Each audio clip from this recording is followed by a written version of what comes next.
उत्तराखंड में लंबे वक्त से प्राइवेट स्कूलों की मनमानी की खबरें सुर्खियां बटोर रही हैं। कभी मनमानी फीस वसूली, कभी महंगी यूनिफॉर्म और बुक्स, तो कभी सरकारी आदेशों की अवहेलना करने के लिए निजी स्कूल विवादों में रहते हैं। शासन प्रशासन के लाख दावों के बावजूद भी स्कूल अपने हरकतों से बाज नहीं आ रहे हैं। इसी बीच खबर यह है कि उत्तराखंड सरकार प्रदेश के 6000 से ज्यादा प्राइवेट और अन्य स्कूलों की मनमानी पर लगाम लगाने के लिए ठोस कदम उठाने जा रही है, जिसके तहत अब प्राइवेट और अन्य स्कूलों में धामी सरकार का सीधा दखल रहेगा। आपको बता दें कि आईसीएसई, सीबीएसई और बीएसबी यानी भारतीय शिक्षा बोर्ड से मान्यता प्राप्त सभी स्कूलों की प्रबंध समिति में शिक्षा निदेशक के प्रतिनिधि के तौर पर एक एक सरकारी सदस्य की नियुक्ति की जाएगी। ये प्रतिनिधि स्कूलों में चल रहे कार्यों, फीस बढ़ोतरी और स्टेशनरी, यूनिफॉर्म जैसी व्यवस्थाओं पर नजर रखेंगे। इसके साथ ही स्कूलों में नियम का उल्लंघन होने पर विभाग से कार्रवाई की संस्तुति भी करेंगे। ऐसे में सवाल ये है कि क्या इस पहल से प्राइवेट स्कूलों की मनमानी पर नकेल कस पाएगी?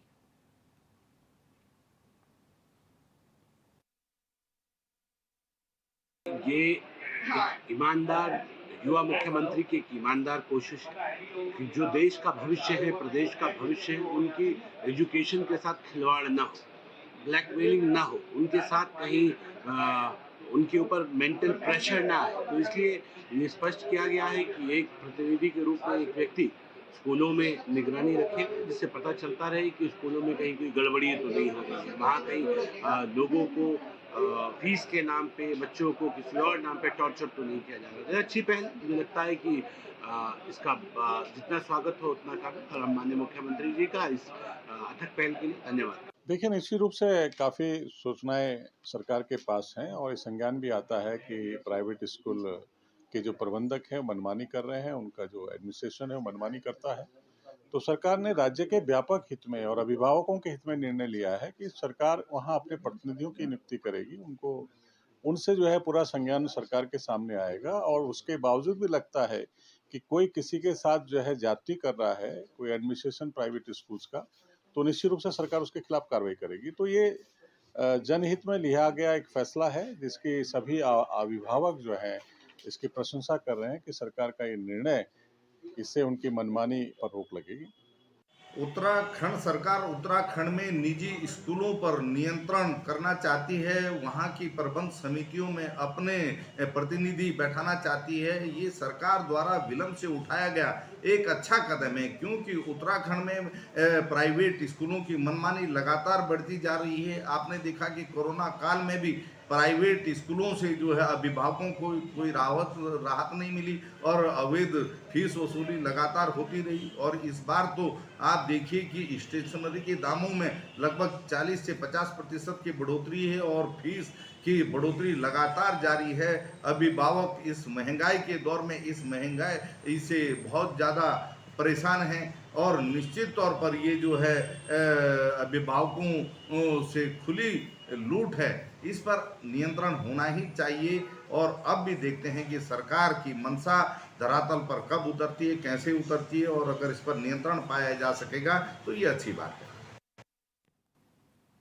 और आज इसी मुद्दे पर हम चर्चा करेंगे। हमारे सभी मेहमान हमारे साथ जुड़ चुके चर्चा में। पहले उनका इंट्रोडक्शन आपसे करा देते हैं। हमारे साथ सत्यवीर सिंह चौहान बीजेपी प्रवक्ता जुड़ चुके हैं, मोहन काला कांग्रेस प्रवक्ता हैं, पंकज पेनुली यूकेडी प्रवक्ता, हरीश मैखुरी जी वरिष्ठ पत्रकार लाइव जुड़ चुके हैं हमारे साथ, विजय गिरी गोस्वामी अभिभावक संघ अध्यक्ष हमारे साथ फोन लाइन पर जुड़े हुए हैं, वहीं तृप्ता शर्मा जी शिक्षाविद हैं, वो भी हमारे साथ लाइव जुड़ चुकी हैं। आप सभी मेहमानों का हमारे साथ इस चर्चा में बहुत बहुत स्वागत है। सबसे पहले विजय गिरी गोस्वामी जी, आपके पास आना चाहूंगी। ये जो पहल सरकार द्वारा की जा रही है, क्या कहेंगे इस पर? सभी पैनलिस्ट और आपके दर्शकों को सादर नमस्कार। देखिए, सरकार की मजबूरी ये है कि उनको इन्हीं शिक्षा माफियाओं को पोषण करना है, क्योंकि कहीं ना कहीं पार्टी की फंडिंग भी वहीं पे होती है और इनके राजनीतिक कार्यक्रम भी वही स्पॉन्सर करते हैं। और ये सिर्फ सत्ताधारी दल की नहीं है, सभी दलों की यही स्थिति है। हम बार बार आंदोलनरत रहे हैं और कई बार हमें सरकार की तरफ से हमें सपोर्ट मिला भी है और बहुत बार नहीं भी मिला है। ये जो लूट हो रही है अभिभावकों से शिक्षा की दुकानों के माध्यम से, इसको तुरंत रोका जाना चाहिए। ये बार बार जो महंगी किताबें, महंगे वर्दियां, मैं आपको छोटा सा उदाहरण देना चाहता हूँ।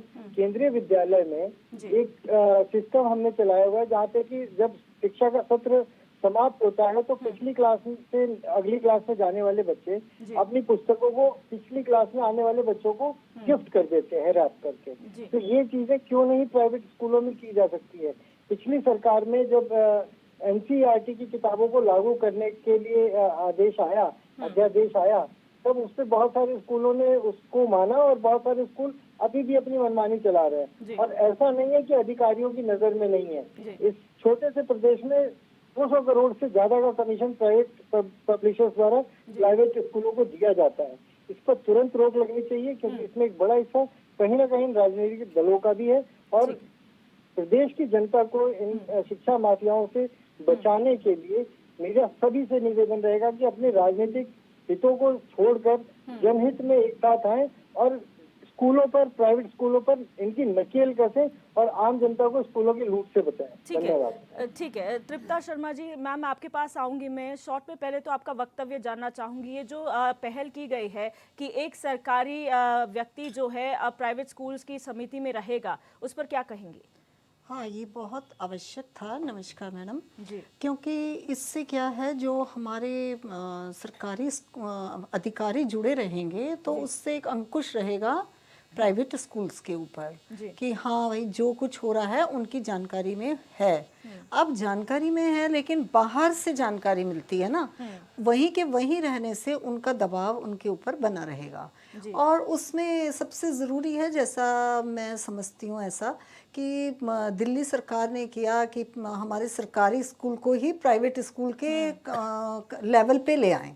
मैं तो समझती हूँ कि मैं बड़ी लाइन करने की बजाय मैं छोटी लाइन को करूं, तो उससे ज़्यादा अच्छा ये है कि मैं अपने को बढ़ाऊं और हमारे सरकारी स्कूल को इतना अपग्रेड किया जाए कि सभी की नज़र ये आए कि हाँ ये वाला स्कूल इस लेवल पे बन चुका है। बाकी प्राइवेट स्कूल्स को कंट्रोल करने के लिए एक ये पहल अच्छी हो सकती है। इसका रिजल्ट तो लॉन्ग टर्म में ही पता चल पाएगा, क्योंकि सरकार का जब प्रतिनिधि वहाँ रहेगा तो उसकी होलसेल जिम्मेदारी वहाँ के प्रति हो जाएगी कि हाँ भाई वहाँ पे फीस बढ़ी है तो कितनी बढ़ी है, क्यों बढ़ी है। और ड्राफ्ट आना बहुत ज़रूरी है, जैसे कि केरल कर्नाटक में है। जब तक एजुकेशन पॉलिसी ड्राफ्ट हमारी कैबिनेट में आना चाहिए, इसको कैबिनेट में आके उससे सब प्राइवेट स्कूल्स पे उस पर प्रेशर बनने पर हमारा कंट्रोल हो पाएगा, सरकार का कंट्रोल। ठीक है, आगे भी चर्चा इस पर करेंगे हम। सत्यवीर जी, आपके पास आऊंगी। ये पहल करने में इतनी देर क्यों लग गई? इतने लंबे वक्त से, कोरोना के बाद से लगातार अभिभावक जो हैं वो परेशान चल रहे हैं, अब जाके ये अच्छी पहल हुई है, इस पर क्या कहेंगे? दिव्य दर्शनी, आपका प्रणाम और आपके एचएनएन के सभी दर्शकों को प्रणाम। सबसे पहले तो मैं आपके चैनल के माध्यम से शहीद वीर केसरी चंद को नमन करूंगा। उनका आज शहीदी दिवस है। उनका महत्वपूर्ण योगदान इस देश की स्वतंत्रता में रहा है। आज़ाद हिंद फौज के महानायक थे जी। और आपका विषय है कि शिक्षा के क्षेत्र में जो हमारी सरकार ने एक कदम उठाया है, मैं कहना चाहूँगा कि 2014 के बाद से तमाम वो स्टेप, चाहे केंद्र सरकार हो चाहे राज्य हमारी सरकार हो, उन्होंने शिक्षा के क्षेत्र में क्रांतिकारी बदलाव लाने का अपना पूर्ण प्रयास किया है। चाहे नई शिक्षा नीति को लाना हो, उस शिक्षा नीति के माध्यम से किस प्रकार से आधुनिकता और बच्चे को अपने जो उसका मोटिवेशन है, जो उसकी एक्टिविटीज़ है, जो उसका अपना शिक्षा के क्षेत्र में किस दिशा में जाना चाहता है, वो सारी सीमाएं उससे ख़त्म करते हुए वो सब चीज़ें लाई है। यही नहीं कि लोअर एजुकेशन से लेकर हायर एजुकेशन तक बहुत सारे बदलाव आए हैं। उत्तराखंड में जो हमारी सरकार ने जो पहल की है कि भाई जो हमारे प्राइवेट स्कूल्स है उनमें किस प्रकार से उनके ऊपर निगरानी रखी जाए, या वहाँ पर किस प्रकार की गतिविधियाँ हैं, सरकार को क्या इनपुट्स चाहिए, क्या वहाँ के जो बच्चों का है किस प्रकार का उनके साथ व्यवहार हो रहा है, क्या उनकी ऐसी नीड्स है जो फुलफिल हो रही है या नहीं हो रही है, उन तमाम विषयों पर चर्चा करी होगी सरकार ने। उसके बाद ये कदम उठाया होगा। आने वाले समय में इसका क्या परिणाम आता है, मैं जहाँ तक मैं समझता हूँ कि एक अच्छा ही जो भी कदम उठाए जाते हैं एक अच्छे परिणाम के लिए ही उठाए जाते हैं, तो आने वाले समय में इसके सार्थक परिणाम आपको देखने को मिलेंगे। दूसरा, इस पे चर्चा में आएंगे। सत्यवीर जी, पहले वक्तव्य ले लेती हूँ। मैं आपके पास आऊँगी। मोहन काला जी, इस पर क्या वक्तव्य है आपका, जो पहल सरकार द्वारा की गई है अभी? देखिए, पूरे प्रदेश के अंदर जिस तरीके से अभिभावकों के संग जो निजी स्कूल हैं उनकी जो मनमानी है वो किसी से छुपी नहीं है।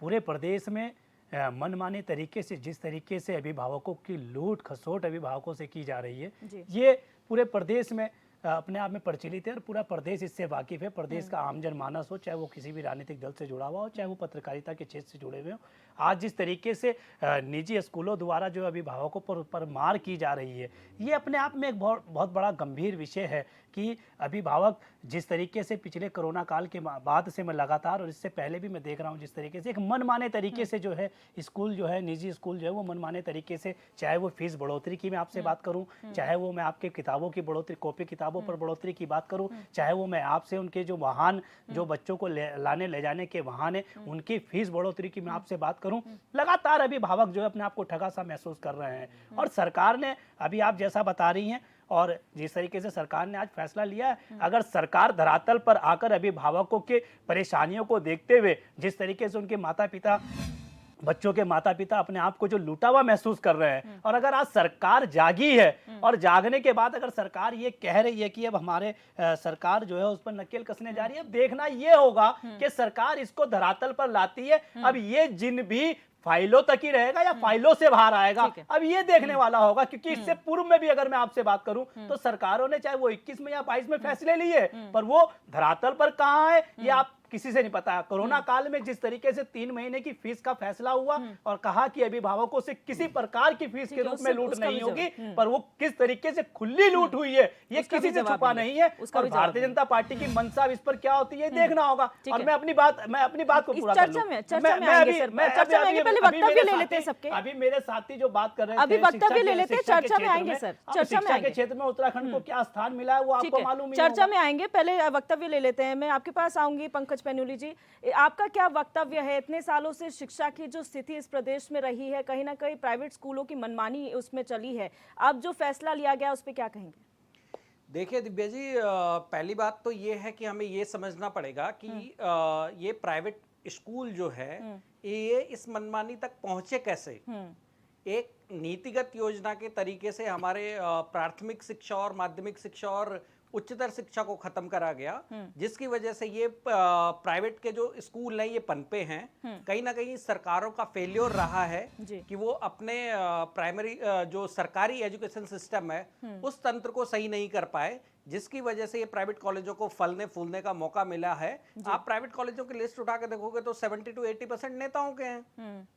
ठीक है, सरकार अगर कोई कदम उठाएगी तो सरकार के पास पहले ही लोग पहुंच जाते हैं। मैं बहुत हद तक सहमत हूँ जो अभिभावक संघ के जो अध्यक्ष जी हैं उन्होंने जो बात करी और जो शिक्षाविद हमारे साथ हैं, मैं इनसे कई हद तक सहमत हूँ। पहली चीज की आप पलायन आयोग की रिपोर्ट भी देखोगे तो उत्तराखंड में 15 से 20% पलायन जो है शिक्षा की वजह से है।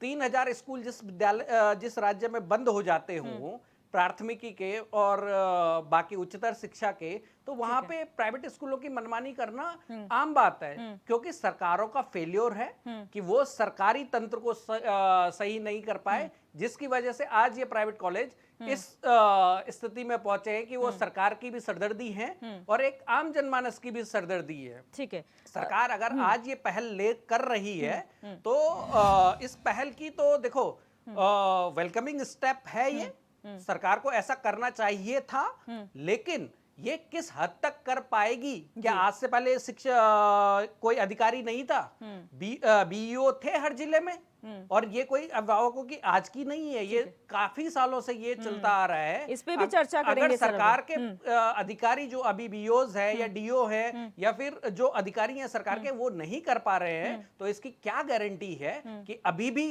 सरकार इसको कंट्रोल कर पाएगी? क्यों नहीं सरकार एक सर्कुलर और एक कैबिनेट नोट या फिर नियम नहीं बनाती है, जैसे हमारे शर्मा जी ने बोला, तृप्ति शर्मा जी ने बोला, ये कैबिनेट में एक नियम और एक कानून बनना, कानून की शक्ल में आना चाहिए। ठीक है, इस पर भी हम जवाब लेंगे। हरीश मेखुरी जी, सर आप अगर मुझे सुन पा रहे हैं तो आपका वक्तव्य मैं इसमें जानना चाहूंगी कि आप क्या कहेंगे जो स्टेप लिया गया है सरकार द्वारा।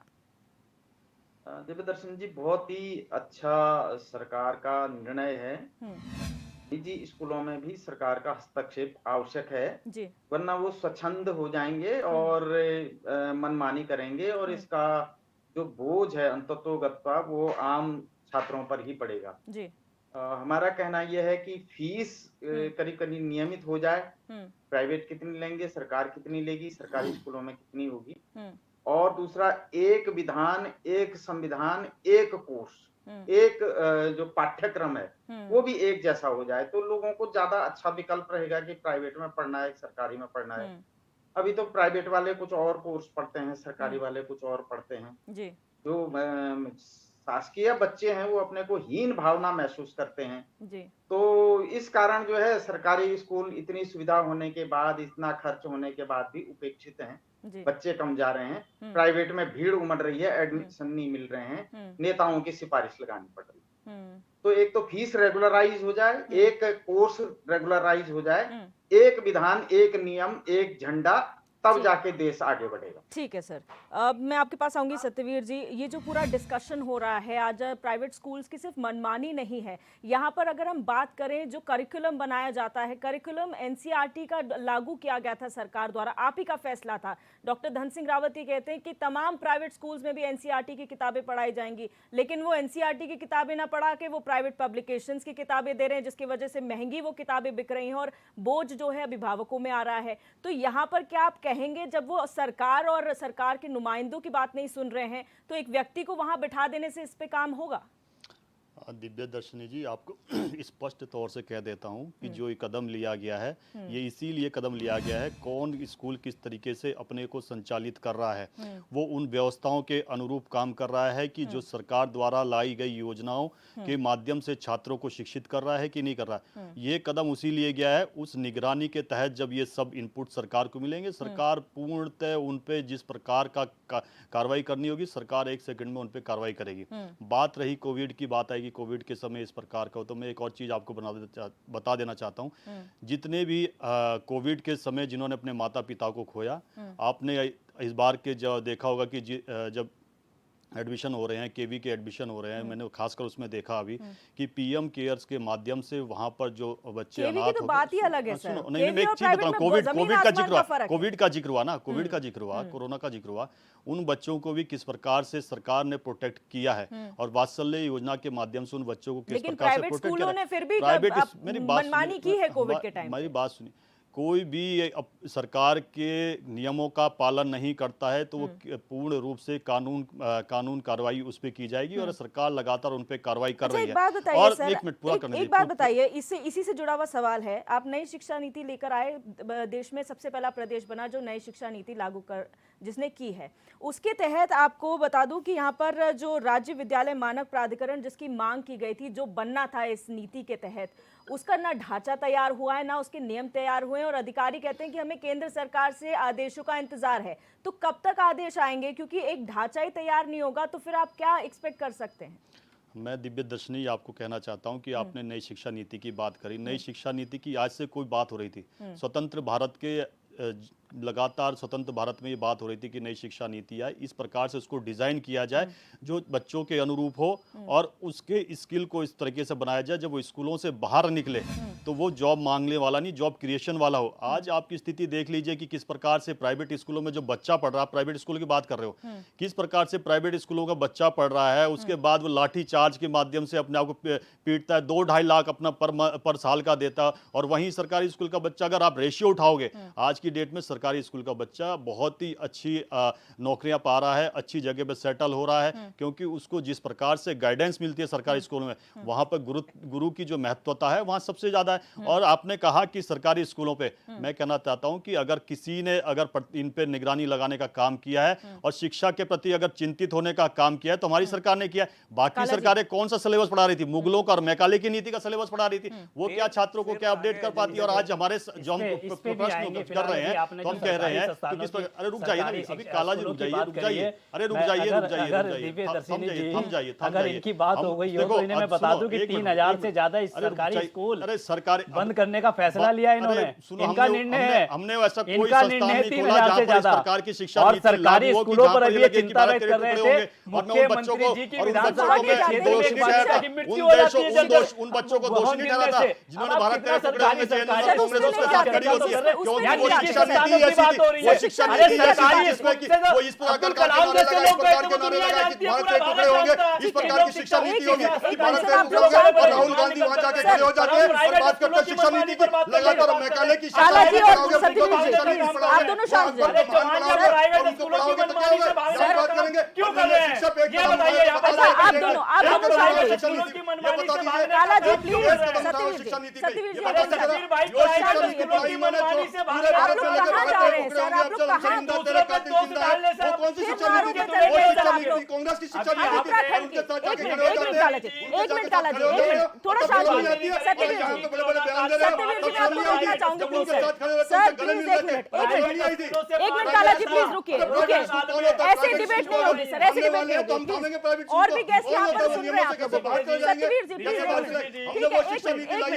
मुझे बोलने देंगे, मुझे बोलने देंगे प्लीज, कि भारत तेरे टुकड़े होंगे, मुझे बोलने देंगे आप, मुझे बोलने देंगे। वो शिक्षा नीति नहीं होगी। प्लीज आप लोगों के और भी गेस्ट मौजूद हैं, आप लोग फिर डिबेट को आप डिरेल करते हैं। बीच में ना बोले वो, तो डिरेल मत कीजिए ना सर। उत्तराखंड उत्तराखंड उत्तराखंड से बाहर मत जाइए फिलहाल के लिए, शिक्षा नीति पे बात कीजिए। कोरोना का पूरा जिक्र कीजिए, कोरोना में क्या स्थिति रही, कोरोना में प्राइवेट स्कूलों का जिक्र हमने किया था, हमने उन कॉलेजों का जिक्र नहीं किया। बोलते थे मोदी तेरी मोदी वैक्सीन है, ये सुअर की चर्बी और गाय की चर्बी मिली हुई है, वो क्या है?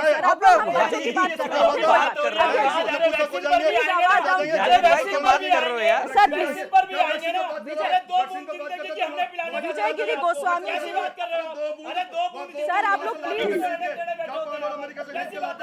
आप लोग ऐसी डिबेट को डिरेल करेंगे। काला जी अच्छा, विजय गिरी गोस्वामी जी अगर आप उसको सुन पा रहे हैं सर, जो ये कितना इत्तेफाक आप इसे रखते हैं। नहीं मैं आपकी आवाज प्लीज आप लोग शांत, आप दूसरे गेस्ट को सुनने का मौका दीजिए प्लीज प्लीज। अब आप शांत, अब आप शांत हो जाइए प्लीज। अब बस बहुत हो गया सर, प्लीज अब बस बात हो, डिरेल मत कीजिए डिबेट को। अब आप सुन लीजिए और मेहमान क्या बोल रहे हैं। आप लोग हमेशा कांग्रेस बीजेपी इसी लड़ाई में रह जाते हैं सर, प्लीज। मैं किसी के बीच में बोला क्या? ठीक है जी। दरअसल ये दोनों दल शिक्षा का नुकसान कर रहे हैं। ये दो जो प्रतिनिधि बैठे हैं अपना टिकट पक्का करना चाहते हैं। ये जन भावनाओं से इनका लेना देना कोई है नहीं। जो नीतियां बनाई हैं सरकारों ने, उस नीतियों में कोई कमी नहीं रही है, बस धरातल पर उसको उतार नहीं सके और उसके पीछे निजी स्वार्थ है इन नेताओं का। अच्छा अध्यक्ष जी, मैं जानना चाहूंगी, राज्य विद्यालय मानक प्राधिकरण की भी आप लोग काफी लंबे से मांग कर रहे थे, फीस एक्ट की आप लोगों ने मांग की, उस पे किसी तरीके का आश्वासन आप लोगों को मिला क्या? वो कभी नहीं मिलेगा। वजह ये है कि ये माफिया, शिक्षा माफिया अपने आमदनी का एक बड़ा हिस्सा इन राजनेताओं को देता है। ये कोई स्वीकार नहीं करेगा, कोई बोलेगा नहीं, लेकिन सच ये है। और बदले में ये लोग उनका पोषण करते हैं, उनको संरक्षण देते हैं। तो ये आम अभिभावकों को एक बार फिर से सड़कों पर उतरना पड़ेगा और इनके रास्ते रोकने पड़ेंगे। जैसे हमने पिछली बार आंदोलन किया था, तब राज्य सरकार अध्यादेश जब लाई एनसीईआरटी की किताबों को लागू करने के लिए, तो ये सभी प्राइवेट स्कूलों के संचालक गोलबंद हो गए थे और उन्होंने एक तरीके से बहिष्कार करना शुरू कर दिया था। और सबसे बड़ी दिक्कत तब आती है जब हमारे जैसे लोग जब इनके विरुद्ध आवाज उठाते हैं तो हमारे बच्चों को उसके लिए प्रताड़ित किया जाता है। तो इन सारी चीजों को भी ध्यान में रख के हम लोग अपने निजी लाभ हानि से ऊपर उठे और शिक्षा के ऊपर ध्यान दें। ईमानदारी से शिक्षा कैसे सस्ती सुलभ शिक्षा सबको सुलभ उपलब्ध हो, इस चीज पर ध्यान देना चाहिए, ना कि अपनी राजनीतिक रोटियां सेकने चाहिए। जिसने भी नीतियां बनाई है उस नीति को ईमानदारी से धरातल पर लागू होना चाहिए। हमारी मांग ये है। ठीक है, अब इस चर्चा पे हम लगातार आगे भी जारी रहेंगे, लेकिन फिलहाल यहाँ रुकेंगे एक छोटे से ब्रेक के लिए। आप कहीं मत जाइएगा।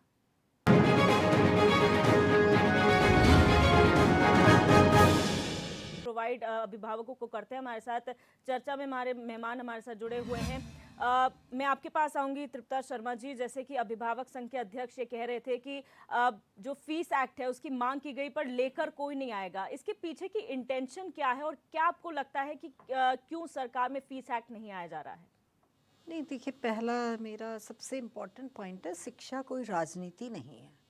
पहले तो शिक्षा को राजनीति से अलग रखना चाहिए। सेकंड इम्पॉर्टेंट बात ये है कि इस मामले में सुप्रीम कोर्ट पे बहुत स्कूल्स और पेरेंट्स एसोसिएशन गए थे, तो सुप्रीम कोर्ट का 5 जजेस की बेंच का 2012 का डिसीजन है, 2010 का डिसीजन है। तो उन्होंने ये वाली बात मानी है कि जब वो सुविधा जितनी दे रहे हैं उसके लिए हिसाब से वो चार्ज कर सकते हैं, लेकिन कैबिनेट में प्रस्ताव लाकर उसमें संशोधन कर तब हमें फीस के लिए उन पे कंट्रोल करना पढ़ पाएगा। फीस एक्ट ना बनाए चाहे हम, लेकिन फीस की जो बढ़ोतरी है उस पे हमारे गवर्नमेंट रूल्स बनने चाहिए कैबिनेट में आके स्टेट के हिसाब से, क्योंकि यहाँ पर एजुकेशन हब कहा जाता है, तो प्राइवेट स्कूल्स पे कंट्रोल होना बहुत ज़रूरी है। उसके लिहाज से तो इसलिए मैं समझती हूँ कि सरकार के थोड़े हाथ बंधे हैं सुप्रीम कोर्ट के उस डिसीजन के कारण। मेरी अपनी ऐसी सोच है उस डिसीजन की वजह से, वरना कैबिनेट में लाके उसमें संशोधन करके इसको पास कराना चाहिए फीस एक्ट को।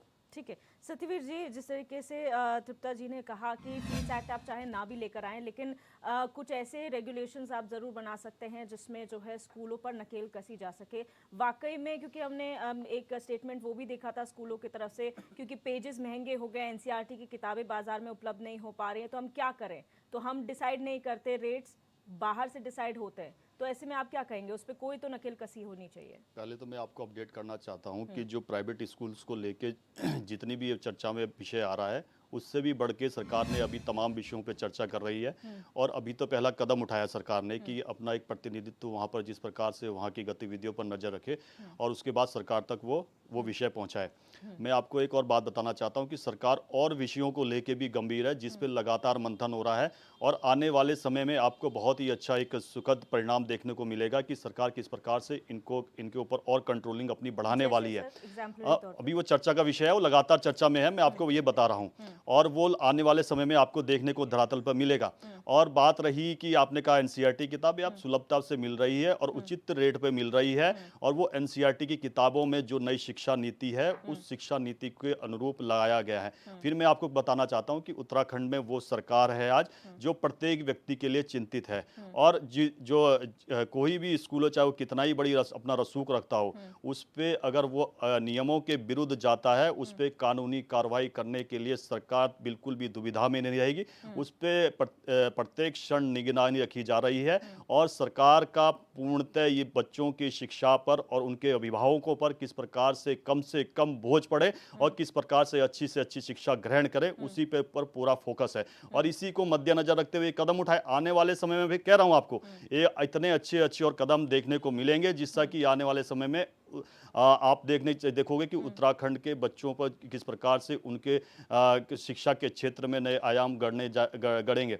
और मैं आपको कह दूं, माननीय मुख्यमंत्री सदैव चिंतित है कि किस प्रकार से हमारे बच्चे उत्तराखंड के बाहर जाए तो यहाँ की जो शिक्षा ग्रहण करके जाए, तो वो वहाँ पर ये इस प्रकार से शिक्षित हो कि यहाँ की जो परंपरा है या यहाँ की संस्कृति उसको भी साथ ले जाए। और नई शिक्षा नीति में वो मूलतः ध्यान रखा गया है कि वो अपनी मातृभाषा से लेकर उन तमाम विषयों में शिक्षा ग्रहण कर सकता है, जो कि लंबे समय से एक चर्चा का विषय था। उसको अमली जामा पहनाने का अगर काम किया है तो माननीय प्रधानमंत्री मोदी जी ने किया, और नई शिक्षा नीति को डिजाइन करने में, और उसके पहले शिक्षा मंत्री ऐसे, वो भी हमारा सौभाग्य उत्तराखंड का कि हमारे यहीं से पूर्व मुख्यमंत्री निशंक जी रहे हैं। तो कुल मिला के मैं कहना चाहता हूं कि शिक्षा के क्षेत्र में आमूलचूल परिवर्तन पहले किया गया है, और अब उसको और गति देने का काम हमारी सरकार कर रही है। और आने वाले समय में जिस प्रकार से आपके सामने ये दुविधा है कि इस प्रकार की प्रॉब्लम्स को किसी भी सरकार ने एड्रेस नहीं किया, आपका कहने का विषय, मगर हमारी सरकार ने 2014 से लगातार एड्रेस कर रही है, और जब से राज्य में सरकार है तब से भी उसको एड्रेस कर रही है। हुआ था फीस एक्ट पे, उसका ड्राफ्ट तैयार हो गया था, त्रिवेंद्र सिंह रावत की सरकार आई, उन्होंने कहा हम आगे लेकर जाएंगे,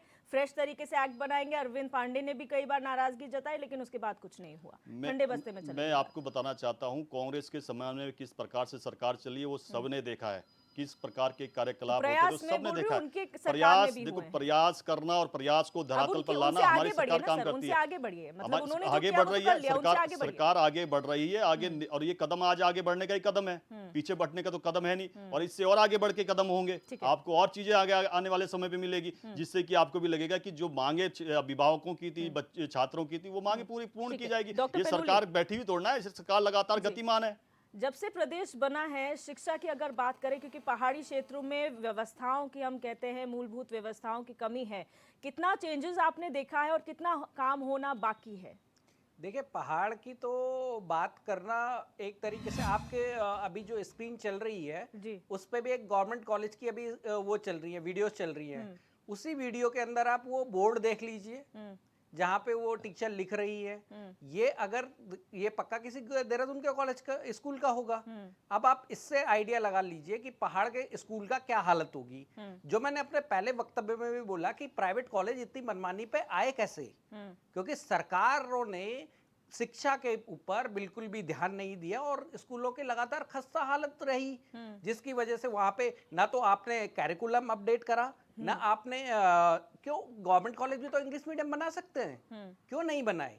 अब आप एक चीज देखिए, द दून और सेंट जोसेफ इस टाइप के स्कूल जो देहरादून के अंदर है, दून इंटरनेशनल स्कूल को आप ले लीजिए, लाखों में फीस है नर्सरी की, लाखों की फीस है नर्सरी की। सरकार के पास अधिकार है, सरकार ऑडिट कराती है स्कूलों का, और इंडियन कॉन्स्टिट्यूशन के हिसाब से एजुकेशन कांट बी प्रॉफिटेबल।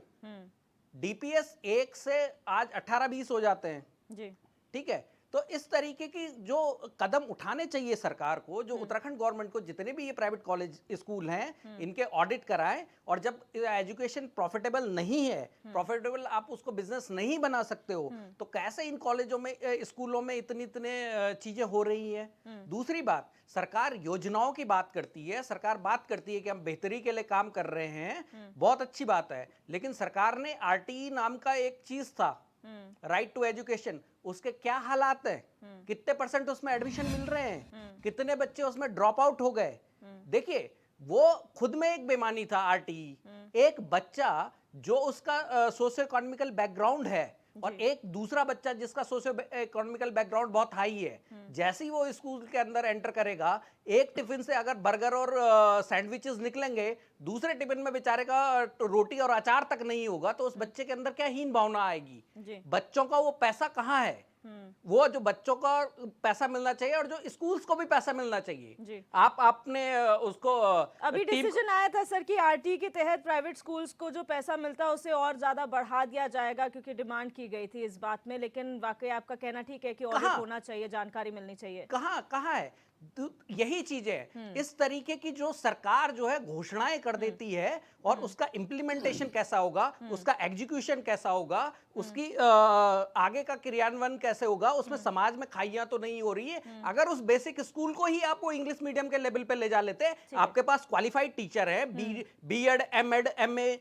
इस टाइप के टीचर जो सरकारी में 3-3 टेस्ट दे के आते हैं, वो क्वालिफाइड टीचर है। अगर उनको ही आप मॉडिफाई करके करोगे तो प्राइवेट स्कूल से अच्छे टीचर आपके पास है, प्राइवेट स्कूल से अच्छी बिल्डिंग आपके पास है, स्पेस आपके पास है, लेकिन सरकार की मंशा करने की हो तो ये प्राइवेट स्कूल इस मनमानी पे ना आए। अच्छा, दूसरी बात देखो, सरकार की इच्छा शक्ति की बात है। अगर आपने एनसीईआरटी को घोषित कर दिया था कि एनसीईआरटी की बुकें ही चलेंगी, बाकी पब्लिशर की बुक नहीं चलेगी, तो आपके डीओ, बीओ और शिक्षा के वो सारे अधिकारी क्या कर रहे थे अभी तक, जब प्राइवेट स्कूल जो है वहां पे महंगे महंगे पब्लिशर की बुकें छपवा रहे थे। पनुली जी, हरीश जी का भी वक्तव्य ले लेते हैं। मेखुरी जी, जिस तरीके से यहाँ पर लगातार पेरेंट्स आवाज उठाते हैं, पेरेंट्स एसोसिएशन आवाज उठाते हैं, स्कूलों का कहना कुछ अलग है, उनकी प्रॉब्लम्स अलग है, पेरेंट्स की प्रॉब्लम्स अलग हैं, लेकिन जब सरकार प्रशासनिक तंत्र की हम बात करते हैं, तो क्या ऑडिट की जिस तरह से बात निकल कर आई है, वो नहीं हो सकता है कि इससे पहले कि पेरेंट्स परेशानी में आके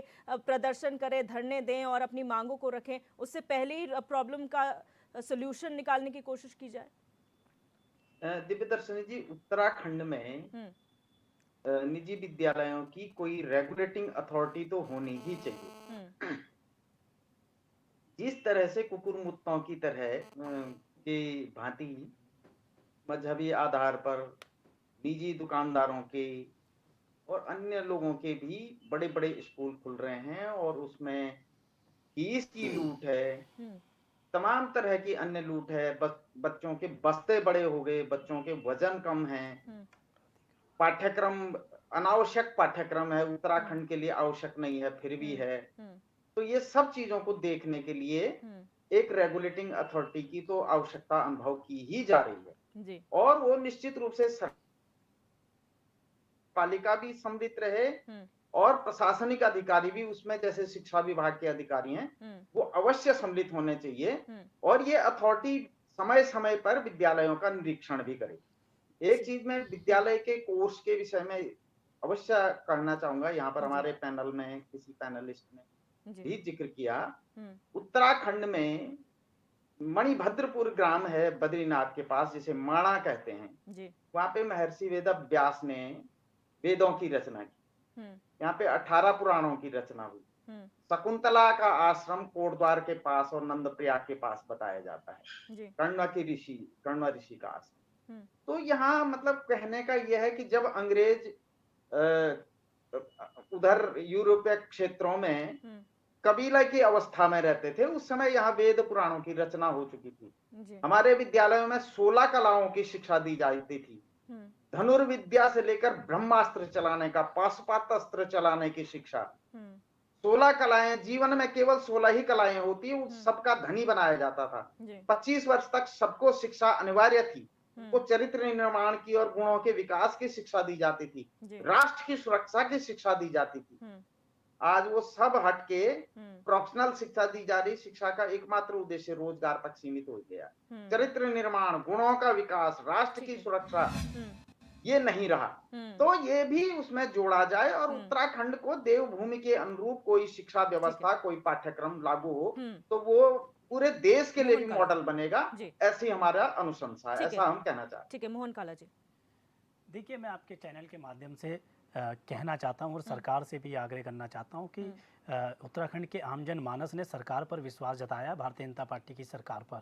अब आप इससे पल्ला झाड़कर दाएं बाएं भागने का काम करते फिरे तो ये जनता के हित में नहीं हो सकता है। और इससे पहले भी अगर मैं आपसे बात करूं, अभी जैसे कि हमारे जो प्रवक्ता महोदय यूकेडी से, उन्होंने भी अपनी बात को रखा, या हमारी जो शिक्षा मित्र हैं उन्होंने भी इस बात को रखा। आज आप जागने का काम कर रहे हैं, अच्छी बात है, सरकार जाग रही है, आप जागे, पर निश्चय ये होना चाहिए कि आप अभिभावकों को इस पे राहत देने का काम करें। और आपने जागने का काम भी, देखिए सवाल इसलिए खड़े होते हैं और सवाल इसलिए खड़े होंगे, मैं अपने साथी से कहना चाहता हूं कि इससे भागने का काम ना करें, क्योंकि आज आप जब अभिभावक लुट गए हैं, आज स्कूलों में जिस तरीके के हालात हैं, और अभी आप सरकारी स्कूलों की बात कर रहे थे, सरकारी स्कूलों में अभी तक जो बच्चे पढ़ने का आज भी काम कर रहे हैं, जो आज भी इस दौर में, क्योंकि शिक्षा सरकारी स्कूलों का जो हालात उत्तराखंड के अंदर हो गए, ये किसी से छुपे नहीं है, जिसमें आप ही की सरकार ने निर्णय लिया है कि 3000 विद्यालयों को बंद करने का निर्णय आपकी सरकार ने लिया। और आज इस हालात में भी जो बच्चे पढ़ने का काम कर रहे हैं, जहां निजी स्कूलों की मनमानी के साथ अभिभावकों ने जो उनकी राशियां थी या जो बुकों पर उन्होंने जब देख किया, उसके बावजूद भी महंगी महंगी किताबें और फीस बढ़ोतरी के बावजूद भी अपने बच्चों को उन्होंने पढ़ाने का काम कर रहे हैं। पर निजी जो सरकारी स्कूल, सुनिए, पर जो सरकारी स्कूल है वहां अभी भी इस अभाव में बच्चे हैं कि उनके पास किताबें नहीं पहुंच पा रही हैं, उनके पास पुस्तकें नहीं पहुंच पा रही हैं पढ़ने के लिए। ये हालात सरकारी स्कूलों के हैं। और सरकार को गंभीर, सरकार को भी गंभीर, इस पर सरकार को भी गंभीर जो है इस विषय पे होना चाहिए था। और अभी आपने जो है प्राधिकरण की बात की थी, मैं 2021 में आपसे जानना चाहता हूँ, 2021 में भारतीय जनता पार्टी की सरकार ने ही उस एक्ट से, फीस एक्ट से पल्ला झाड़ने का काम किया था। मैं आपसे पूछना चाहता हूं क्यों? अभी आप कह रहे थे कि हम जो है जनता के प्रति उनके अनुरूप जो है फैसले लेने का काम कर रहे हैं, तो 2021 में आपने इस फीस एक्ट से भागने का काम क्यों किया, जिसपे आप ही के जो शिक्षा मंत्री थे अरविंद पांडे जी, उन्होंने भी नाराजगी जताने का काम किया था? मुझे बताइए ना। आप कह रहे हैं जनता के अनुरूप जाने के काम कर रहे हैं, आपने आज जो बात कही है। और अभी भी मैं आपसे, सुनिए, अभी भी मैं आपसे, मैं उन क्षेत्रों पर भी आऊंगा, मैं उन क्षेत्रों पर भी आऊंगा आपसे, चाहे पहाड़ी क्षेत्रों की बात करूं, चाहे मैं आपसे जहां पर आपके विधायक है वहां पर भी आप लोगों को समस्या हो रही होगी, फिर इसका मतलब निश्चित तौर पर मैं आपसे पूरे प्रदेश की बात कर रहा हूँ। यहाँ कांग्रेस, बीजेपी या यूकेडी या आम आदमी पार्टी के से जुड़े हुए लोगों की बात नहीं हो रही है, ये पूरे प्रदेश का हाल है। और मैं पूरे प्रदेश पर आपसे चिंता व्यक्त करने की बात कर रहा हूँ। ये पूरे प्रदेश में जिस तरीके से, और अभी हाल ही में आपने चंपावत का हाल देखा होगा, सरकारी स्कूल की जो जर्जर जो विद्यालय में जिस तरह से बच्चे की मृत्यु होने का काम हुआ था, वो किसी छुपा नहीं है। आप सरकारी संस्थानों को अच्छा बनाने पर अपना निर्णय लें, और जो फैसला आज आपने लिया है भाई ये जमीन पर आना चाहिए, उतरना चाहिए, ताकि अभिभावकों को भी जो है राहत मिले। अभिभावकों को भी सिर्फ ये अपनी कोरी पीठ थपथपाने का फैसला नहीं होना चाहिए। आप इस पर फैसला जो है गंभीर से लीजिए, तो जो आपका स्वागत योग्य फैसला होगा उस पर स्वागत किया जाएगा। अभी इन्होंने चंपावत की बात करी कि जर्जर स्कूल गिरा, उसका पता ठेका किसको मिला था? वो कांग्रेस के ही ठेकेदार थे। अब आरोप प्रत्यारोप नहीं जाते, प्लीज आरोप प्रत्यारोप यानी कि आपकी सरकार में ठेके मिल रहे हैं, ठीक है। क्या बात है? अब ठेका किसको मिला, क्या हुआ, लेकिन सीधी सी बात आते हैं उनकी, और भागने का काम, मॉनिटरिंग किसने भागने का काम, ठेका कांग्रेस को मिला है तो रुक जाइए। हाँ, दूसरी बात अभी करी, जैसे आज हमने कदम उठाया ना